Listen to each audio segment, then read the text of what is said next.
Hello friends, hello everyone. Friends, standard 8th and subject English. Friends, in the last video we have discussed on the chit chat and warming up of 1.4 Miss Slippery. In that we studied and discussed on given questions in chit chat. Also we think over the given sentences and we have choose the proper options as per our choice, and then we have used the punctuation marks, proper punctuation marks and capital letters in the given sentences, and also we have solved the last activity in the warming up, that is write in your words what according to you is the best way to get rid of a negative or bad quality in your friend. या गोष्टींची आपण चर्चा मागील व्हिडिओमध्ये केलेली आहे आणि आजच्या व्हिडिओमध्ये आपण मिस स्लिपरी पार्ट 1 पाहायला जात आहोत. Friends, before going to discuss and about the topic we must know about the author. या पाठाकडे जायच्या अगोदर हा पाठ ज्यांनी लिहिलेला आहे त्यांच्याबद्दल थोडी आपण माहिती घेऊया. ओके, द ऑथर पोपटी हीरानंदानी. पोपटी Hiranandani has the 17th September 1924 to 16 December 2005 was a Sindhi revolutionary woman writer and 16th awardee of Sindhi Sahitya Academy Award in 1982. She chose not to marry due to the evil system of dowry that was practiced in society. All her life, she remained a teacher who made time to write on topics that dealt with the dignity of women in society. She has written several novels, short stories, and poems on social issues. Friends, पोपटी हीरानंदानी ह्या एक सिंधी लेखिका होत्या. पोपटी हीरानंदानी यांचा कालखंड आहे 17 September 1924 ते 16 डिसेंबर 2005. या एक क्रांतिकारी सिंधी स्त्री लेखिका होत्या. त्यांनी 1982च्या सिंधी साहित्य अकादमी पुरस्कारानं त्यांना गौरवण्यात आलं होतं. समाजातील हुंड्याच्या अनिष्ट आणि अरिष्ट प्रथेमुळं त्यांनी विवाह न करणेच पसंत केलं. शिक्षक म्हणून संपूर्ण आयुष्य घालवलेल्या हीरानंदानी यांनी समाजातील स्त्रिया त्यांच्या प्रतिष्ठेसाठी आपल्या व्यस्त दिनक्रमातून वेळ काढून त्यांनी खूप लेखन केलेलं आहे. त्यांनी सामाजिक प्रश्नांवर अनेक कादंबऱ्या, नॉवेल्स, अनेक कादंबऱ्या, शॉर्ट स्टोरीज, लघुकथा अँड पोएम्स आणि कविता लिहिलेल्या आहेत. आणि अशाच एक ख्यातनाम या लेखिका पोपटी हीरानंदानी त्यांनी लिहिलेली जी कथा आहे त्यातील थोडा भाग आपण या ठिकाणी पाहत आहोत. सो ओपन पेज नंबर 18, पान नंबर 18 वरती सगळेजण या. और you will pay attention on the screen. Also you must keep a pen with you and notebook. Okay friends, this story is adapted from the story by पोपटी हीरानंदानी. पोपटी हीरानंदानी यांनी लिहिलेल्या कथेतून ही कथा घेण्यात आलेली आहे. Friends, on the screen you will see, आपल्याला स्क्रीनवरती ही या कथेची सुरुवात कुठून झालेली आहे हे आपल्याला लक्षात येतं. मिस स्लिपरी, पेज नंबर 18, 18 नंबरच्या पानावरती आपण सगळेजण येऊया. पोपटी हीरानंदानी यांनी त्या काळात विवाह न करणं पसंत केलं, कारण हुंड्याच्या अनिष्ट आणि अरिष्ट प्रथा त्यांना मान्य नव्हत्या. एक शिक्षक म्हणून त्यांनी संपूर्ण आयुष्य आपलं घालवलं. आपला सगळा दिनक्रम कितीही व्यस्त असला तरी त्यांनी स्त्रियांच्या बाबतीत, स्त्रियांचे जे काही सामाजिक प्रश्न आहे त्या सामाजिक प्रश्नाला वाचा फोडण्याचं काम आपल्या लेखणीतून केलेलं आहे. आणि त्यांच्याच स्टोरीतील एक स्टोरी आपण या ठिकाणी पाहतो, मिस स्लिपरी, निसरडी मुलगी, घसरडी मुलगी असं आपल्या या कथेचं नाव आहे. Below given are extracts from the story of a lonely girl who is teased by classmates in school because she is upset and unnerved due to certain problems at home. She is unable to do any task well. The story tells us what happens next. मित्रांनो, तुमच्या लक्षात आलं असेल की मी तुम्हाला काय सांगतोय की given below are extracts from the story of a lonely girl who is teased by classmates in school because she is upset and unnerved due to certain problems at home. She is unable to do any task well. The story tells us what happens next. घसरडी मुलगी या कथेची सुरुवात कशी होते हे सांगितलेलं आहे की शाळेच्या वर्गातील मुली जिला खूप चिडवत होत्या, अशा एकाकी लोनली मुलीची कथेतील काही भाग या ठिकाणी आपण चर्चा करणार आहोत. या ठिकाणी खाली दिलेले आहेत. काही घरगुती समस्यामुळं ती कायम उदास असते आणि कायम भ्यालेली असते आणि त्यामुळं कोणतंही काम नीटपणे करू शकत नाही.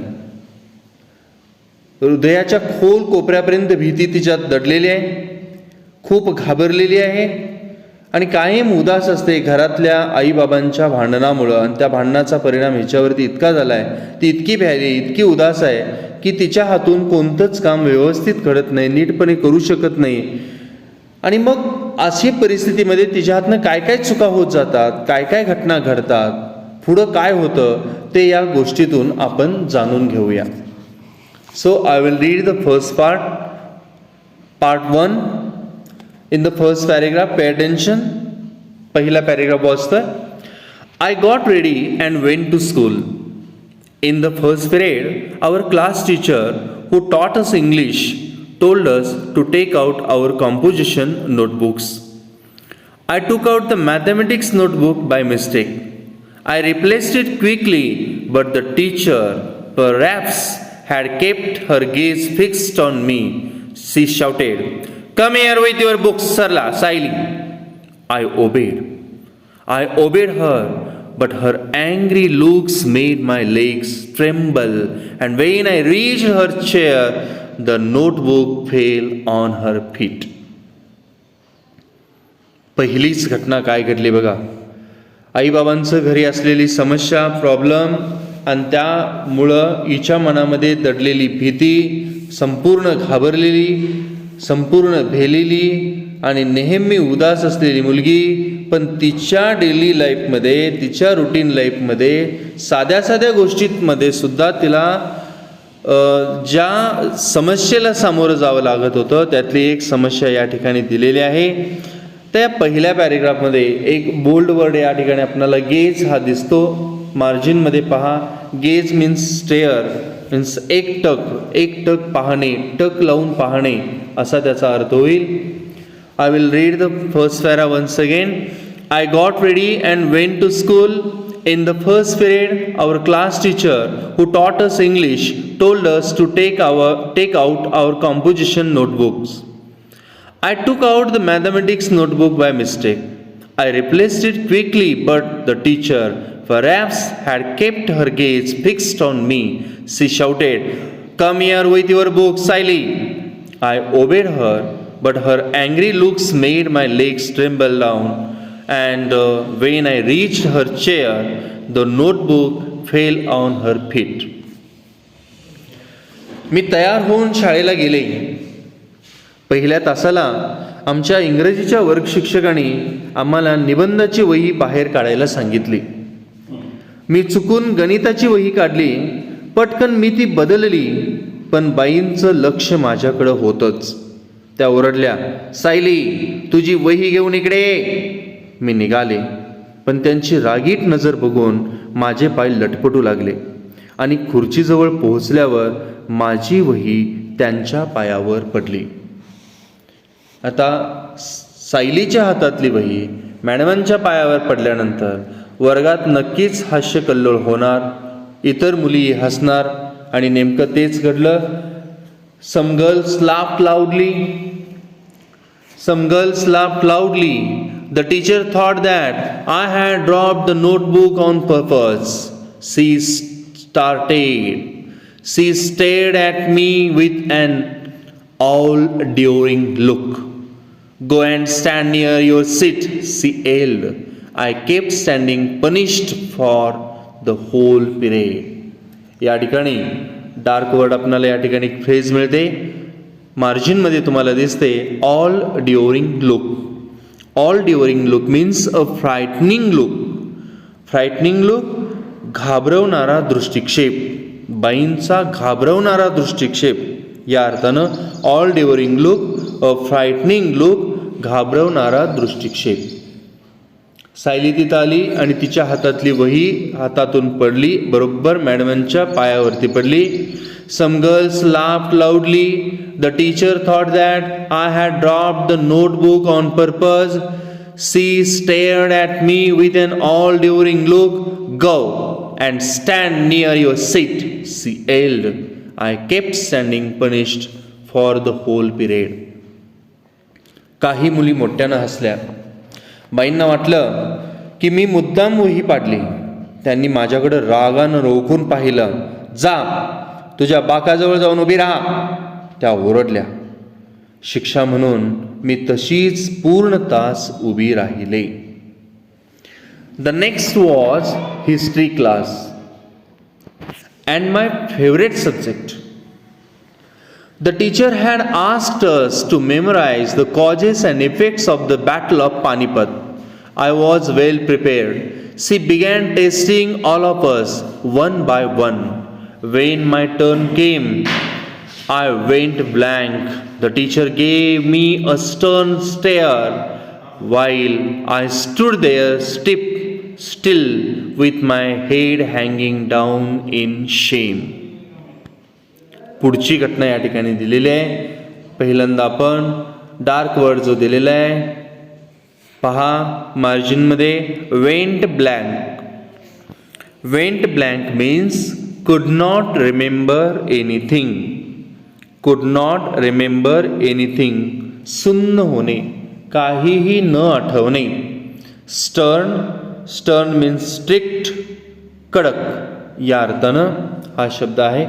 Stern, strict. या परिच्छेदामध्ये आपल्याला काय सांगितले पहा कथेमध्ये. The next was history class and my favourite subject. The teacher had asked to us memorise the causes and effects of the battle of Panipat. I was well prepared. She began to testing all of us one by one. When my turn came, I went blank. The teacher gave me a stern stare while I stood there still with my head hanging down in shame. पुढचा माझा आवडता इतिहासाचा तास होता. पुढचा तास हा माझा इतिहासाचा आवडता तास होता. बाईंनी आम्हाला पानिपतच्या युद्धाची कारणे आणि परिणाम पाठ करून यायला सांगितलेलं होतं. माझी चांगली तयारी झाली होती. त्यांनी एकेकाची परीक्षा घ्यायला सुरुवात केली.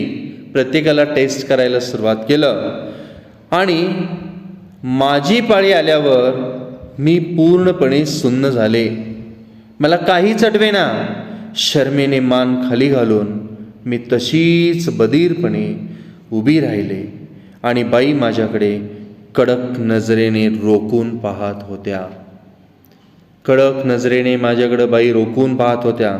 मी चांगली तयारी केली होती. माझा आवडता इतिहासाचा तास होता. पण जेव्हा माझी पाळी आली त्यावेळेला मात्र मी काहीच सांगू शकले नाही. मी मान खाली घालून शर्मेने मान खाली घालून उभी होती आणि बाई माझ्याकडं कडक नजरेनं रोखून पाहत होत्या. पुढचा पॅरेग्राफ आहे. Mama and papa continued their never ending tips Mama and Papa continued their never-ending tips. Tips means a slight argument. Tips means a slight argument. Means कुरबुर, तक्रार या अर्थानं. आई बाबांची न संपणारी भांडणं चालूच होती. Mama and papa continued their never ending tips. आईची आणि बाबांची कधीही न संपणारी भांडणं ही चालूच होती. Papa used every opportunity to express his annoyance. Mama, on her part, did not allow any such occasion to slip without turning it into a vociferous quarrel.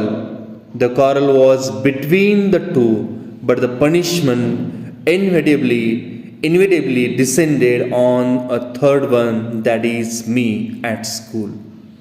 Wherever and whenever I heard raised voices, I felt as if Mama and Papa were calling, sometimes even in the midst of silence. Mama's scream came piercing through my ears, and whenever I heard Mama's high-pitched wails, my legs quivered. काय सांगितले बघा या परिच्छेदेमध्ये आपल्याला कथा. First we will see the bold words in the margin. Annoyance means feeling of being angry. Feeling of being angry, वैताग, त्रागा या अर्थानं.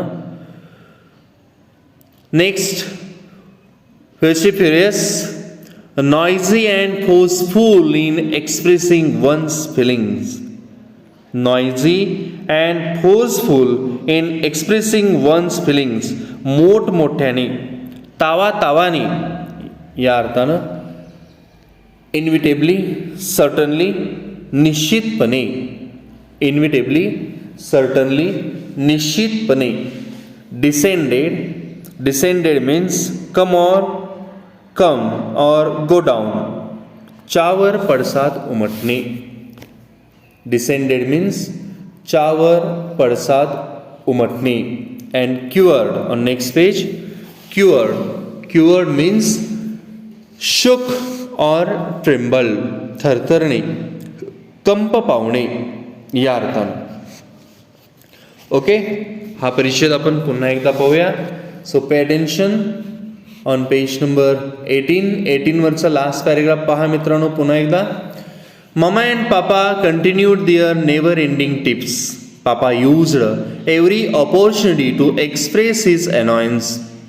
Mama, on her part, did not allow any such occasion to slip without turning it into a vociferous quarrel. काय सांगितले बघा. आईबाबांची कधीही न संपणारी भांडणं चालूच होती.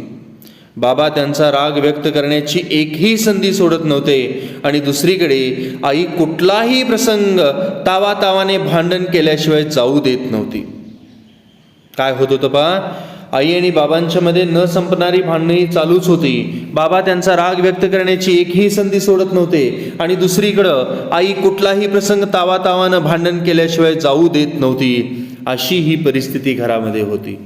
The quarrel was between the two, but the punishment inevitably descended on a third one, that is me at school. आता ही जी भांडणं होती ही भांडणं दोघांमध्ये होत असत, पण त्याची शिक्षा मात्र विनाकारण तिसऱ्याला म्हणजे मला होत होती आणि त्याचा त्रास मला शाळेत होत होता. नेमका अशा वेळेला काय व्हायचं हे पुढे सांगितलेलं आहे. The quarrel was between the two, but the punishment inevitably descended on a third one, that is me at school. Wherever and whenever I heard raised voices, I felt as if Mama and Papa was calling. Sometimes even in the midst of the silence, Mama's screams came piercing through my ears. And when I heard Mama's high-pitched wails, my legs quivered. या सगळ्याचा त्रास मला शाळेत होत होता. नेमकं काय होत होतं? तर या दोघांच्या भांडणाची शिक्षा मात्र मला विनाकारण शाळेत होत असे. कधीही आणि कुठेही चढलेले आवाज ऐकले किंवा मोठ्यानं आवाज ऐकले की आई बाबाच भांडत आहेत असं मला वाटे. कधीकधी शांततेतही आईचा कर्कश किंचाळणारा आवाज मला कानात तीव्रपणे ऐकू येत असे. आणि जेव्हाही आईचं तार स्वरातलं किंचाळणं कानावर पडे तेव्हा माझे पाय थर थर कापू लागत. आईबाबांच्या भांडणाचा किती विपरीत परिणाम मुलांच्यावरती होतोय तो पोपटी हिरानंदाने इथं पॉइंट आउट केलेला आहे. On next page, on page number 19, paragraph number 2. One day I was coming down the school stairs. Somebody from the top gave a frantic scream. I fell and came tumbling down about 7 steps. My elbows and knees were badly bruised. My new frock was torn at the seams. When I reached home, Mama shouted, "I am sick of you. When will you stop making me pay through my nose for such extravagant losses?" प्रत्येक मुलाला असं वाटत असतं की आपणाला आपण कुठं पडलो, खरचटलं, काही झालं तर घरच्यांनी किमान थोडी चौकशी करावी, एक सिम्पथेटिक पॅट द्यावा, एक सहानुभूती दर्शवावी. पण या ठिकाणी सहानुभूती तर दूरच, पण आल्या आल्या बोलणी खावी लागली या मुलीला. या पॅरेग्राफमधील आपण नवीन वर्ड पाहतोय. पहा, मार्जिनमध्ये तुम्हाला स्क्रीनवरती दिसत आहेत. Frantic in extreme fear. Frantic in extreme fear, अतिशय भीतीयुक्त. Seams, edges that are joined. Seams म्हणजे शिलाईच्या जागी, शिवणीवरती या अर्थानं. सीम्स म्हणजे शिवणी किंवा शिलाईच्या जागी.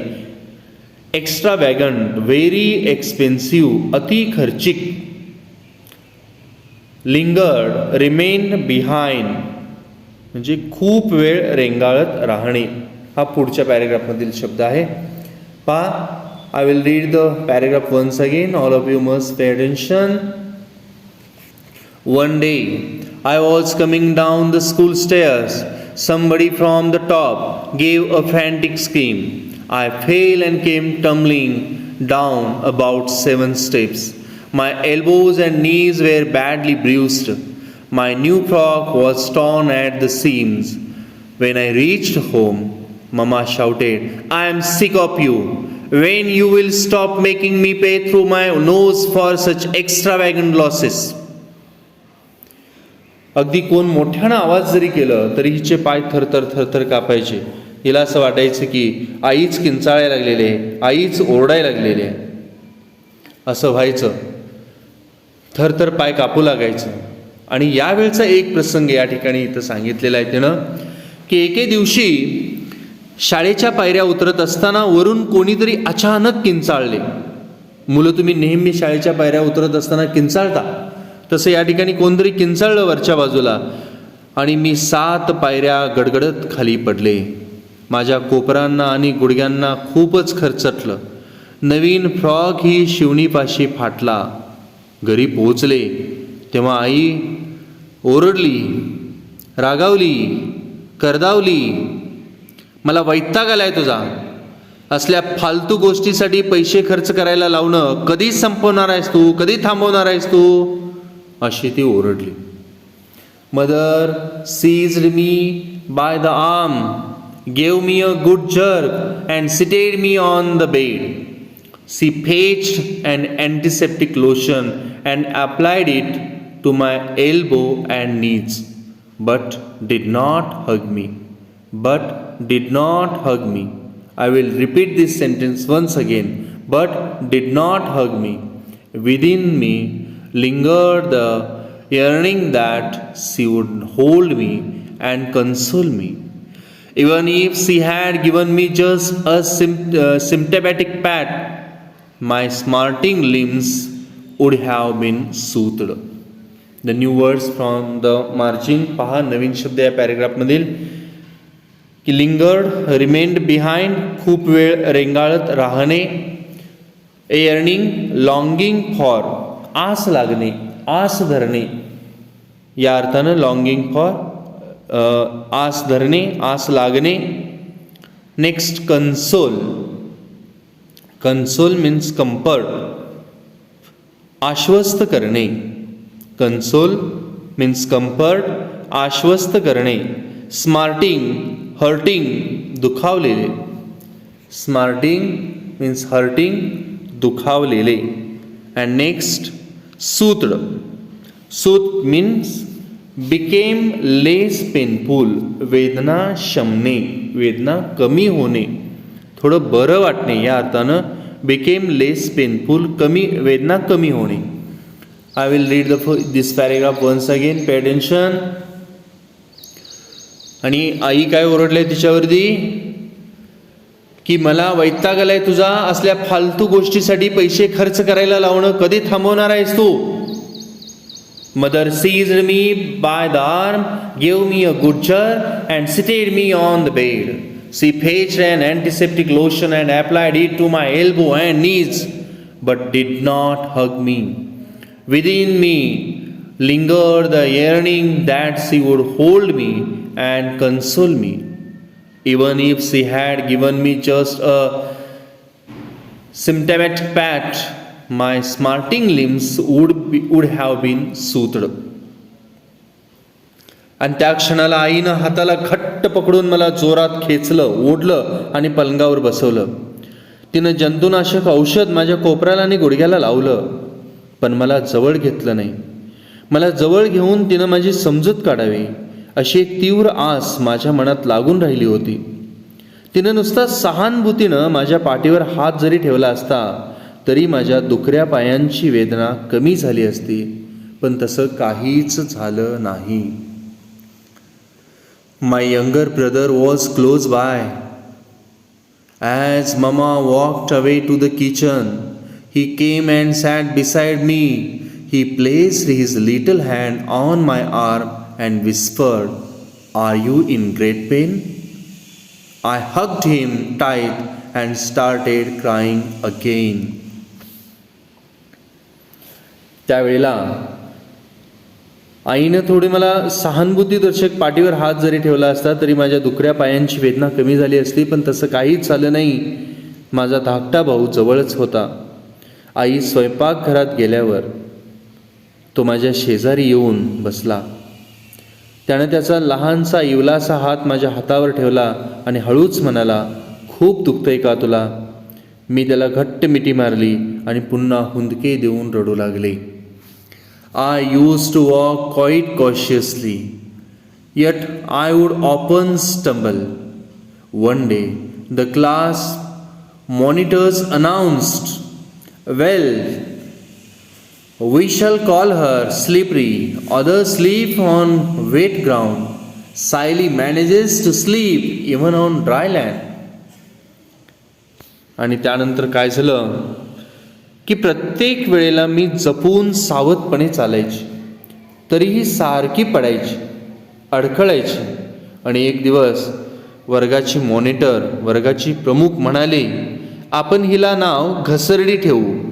सगळेजण ओल्या मातीत घसरतात, सायली तर कोरड्या फरशीवरून सुद्धा घसरते. अशा पद्धतीनं माझ्यावरती टोमणे मारायला सुरुवात झाली. That provided the other girls of the class new scope for fun. They teased me with the new title every day. Soon a verse was composed in my honour. आणि हे ऐकून वर्गातल्या इतर मुलींना तर मला चिडवायची नवी संधीच मिळाली. या नव्या नावावरून त्या मला रोज चिडवू लागल्या. लवकरच माझ्यासाठी एक त्यांनी गाणंही तयार केलं. A verse was composed in my honour.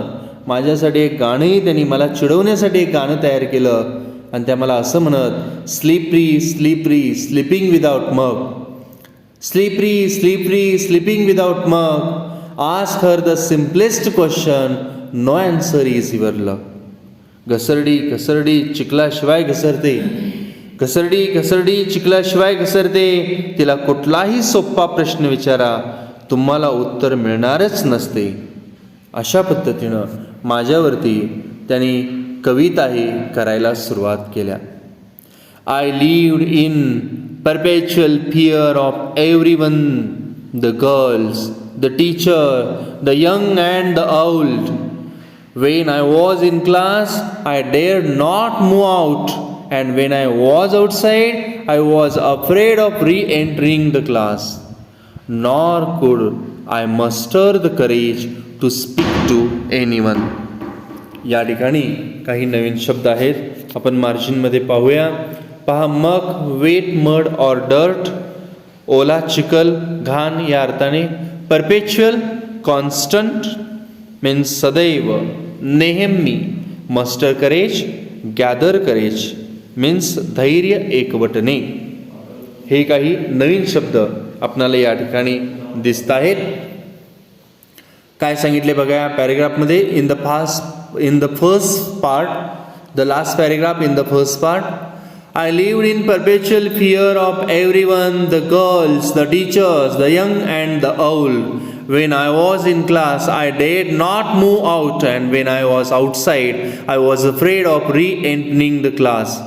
Nor could I muster the courage to speak to anyone. इतर मुली, शिक्षक, लहान मोठे सर्वांविषयी एक भीती कायम मनात बाळगून मी जगत असे. मला सर्वांचीच भीती वाटत असे. वर्गात असताना मी अजिबात जागची हलायची नाही, आणि बाहेर जेव्हा असे तेव्हा पुन्हा वर्गात यायची मला भीती वाटे. कोणाशी बोलायचेही धाडस माझ्यात नव्हते. या सगळ्या गोष्टी किंवा हिचा हा जो स्वभाव बनला होता तो फक्त घरी असलेल्या तिच्या आईबाबांचं सतत आणि नेहमी कुरकुर, तक्रार, भांडण, मोठमोठ्या आवाजात ओरडणं, एकमेकांना म्हणणं, ओरडणं या सगळ्याचा परिणाम लहान मुलांच्यावरती किती विघातक परिणाम होतो हे पोपटी हिरानंदानी यांनी फर्स्ट पार्टमध्ये या ठिकाणी आपण पाहिलेलं आहे. मित्रांनो, today we have discussed the first part of miss slippery and we will see the remaining part of this story, the part second, in the next video. So friends, all of you must read out the first part, and all of you must write down the words and meanings, English meaning and also in Marathi meaning of the margin words, and all of you must recite it. Okay friends, thank you very much for watching this video. Thank you.